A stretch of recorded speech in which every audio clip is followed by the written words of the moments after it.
While many automakers have issued major recalls in 2014, General Motors has been taking most of the media scrutiny.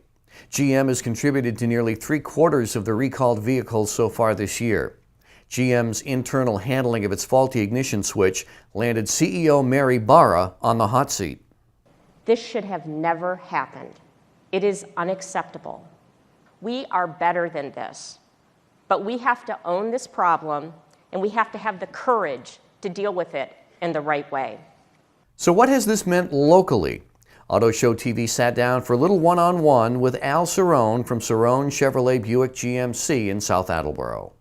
So Al, what has been your reaction to the GM recalls and all of the publicity that has followed?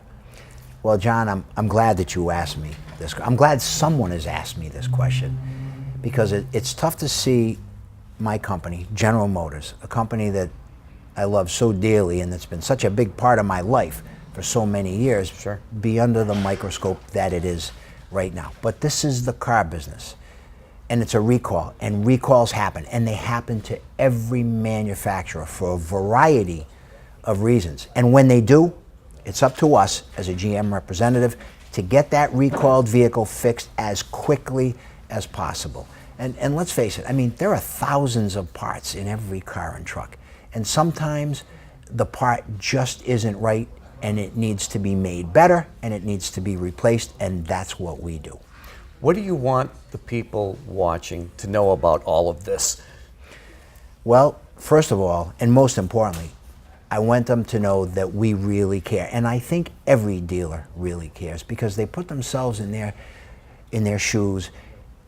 You don't want your car to be inconvenienced or tied up, because people need that car. They drive it every day. It takes them to work. It takes them out in the middle of the night. It takes them through snowstorms.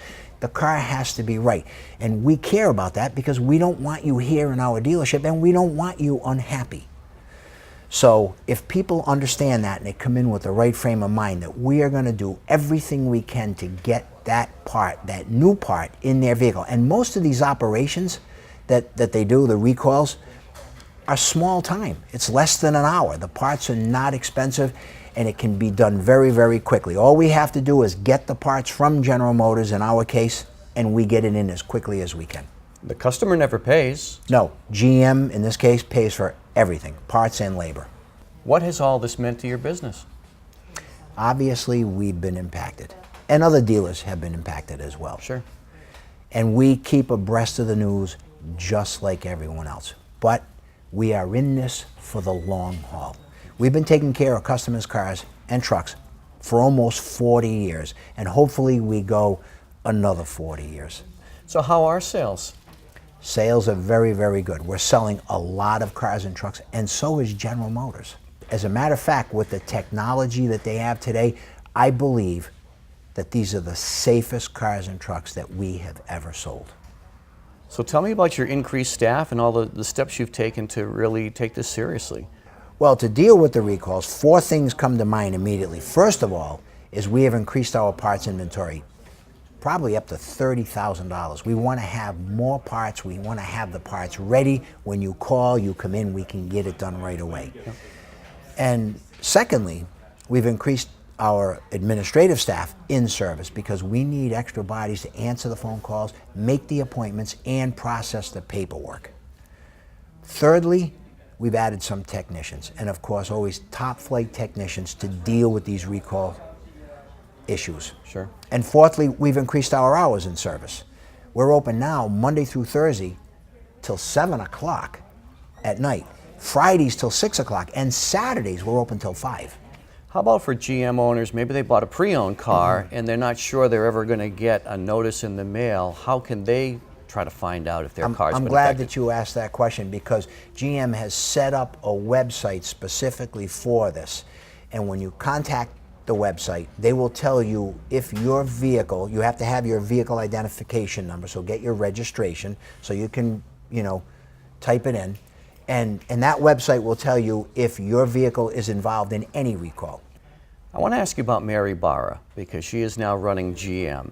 and she has been kind of thrown into the fire a little bit. How do you think she's done handling all of this? I think Mary Barra has stood tall, and I mean, I'm not privy to all the details, but I read up about it, and I can only imagine the intense scrutiny that this woman has been put under, and for a problem that she really didn't create. And Right. although she's been with GM for a while, she's part of the culture. I don't think she's part of the culture that she wants to fix, which is being so upfront, so straightforward with people. If you make a mistake, admit it right away. Don't hide it and hope it's going to go away, because it isn't.